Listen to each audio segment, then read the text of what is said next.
अस्सलामुअलैकुम वरहमतुल्लाहि वबरकातुहू। Dear student, उम्मीद करती हूँ खैरियत के साथ होंगे। आज हम अपना न्यू लेसन स्टार्ट करेंगे, सबक नंबर 3, जिसका नाम है हरकत।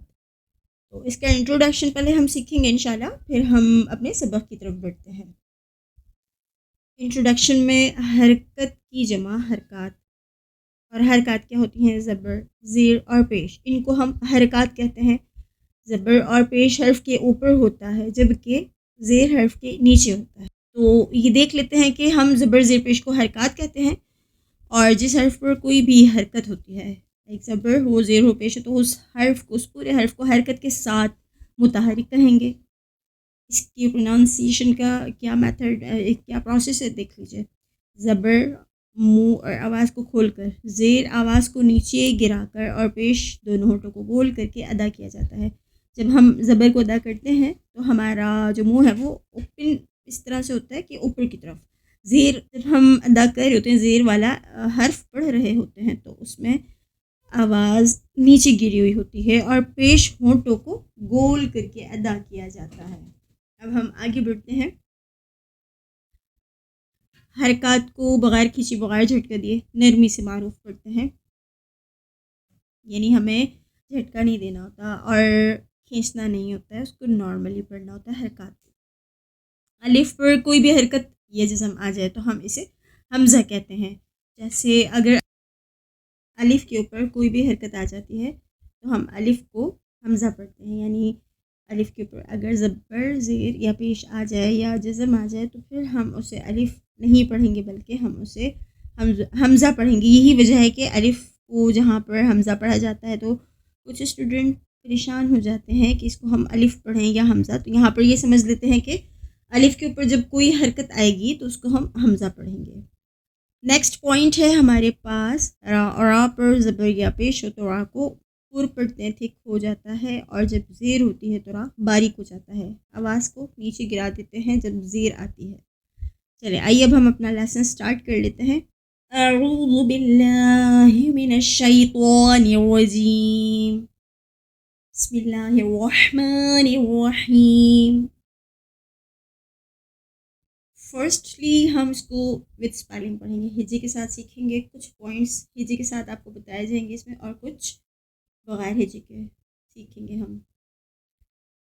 जिस तरह से हमने अभी पढ़ा है कि अलिफ के ऊपर कोई भी हरकत आ जाती है तो हम उसको अलिफ नहीं पढ़ते बल्कि हमज़ा पढ़ते हैं। देन यहाँ पर हम इसको हमज़ा पढ़ेंगे। हमज़ा ज़बर आ, हमज़ा ज़ेर ई, हमज़ा पेश ऊ। अब इसमें ये भी देखते जाएं कि आपने हमज़ा ज़बर आ पढ़ा है तो इसमें आपका मुंह ओपन हो रहा है और आवाज़ का उठाव जो है वो चढ़ाव ऊपर की तरफ जा रहा है। लेकिन जब हम हमज़ा ज़ेर ई पढ़ रहे हैं, आवाज़ नीचे गिर रही है, जैसे हमज़ा ज़ेर ई और हमज़ा पेश ऊ, दोनों होंठ बिल्कुल गोल हो जाएंगे और इसकी अदायगी प्रॉपर होगी। फिर हमज़ा पेश ऊ, आ ई ऊ। बहुत ज़्यादा ख्याल रखिएगा कि ये स्ट्रेच ना हो, बगैर खींचे, बगैर झटका दिए, नरमी के साथ मारूफ अदा कीजिएगा। बा ज़बर बा, बा ज़ेर बी, बा पेश बू, बा बी बू।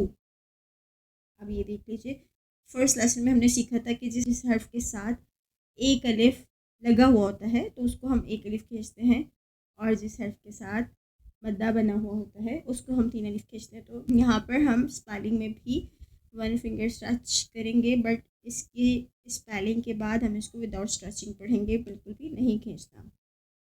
बा ज़बर बा, बा ज़ेर बी, बा पेश बू, बा बी बू।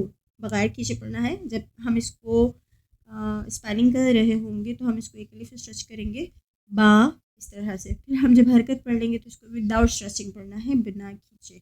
बा ज़बर बा, बा ज़ेर बी, बा पेश बू, बा बी बू। नेक्स्ट पर चलते हैं। ता ज़बर ता, ता ज़ेर ती, ता पेश तू, ता ती तू। ता ज़बर ता, ता ज़ेर ती, ता पेश तू, ता ती तू।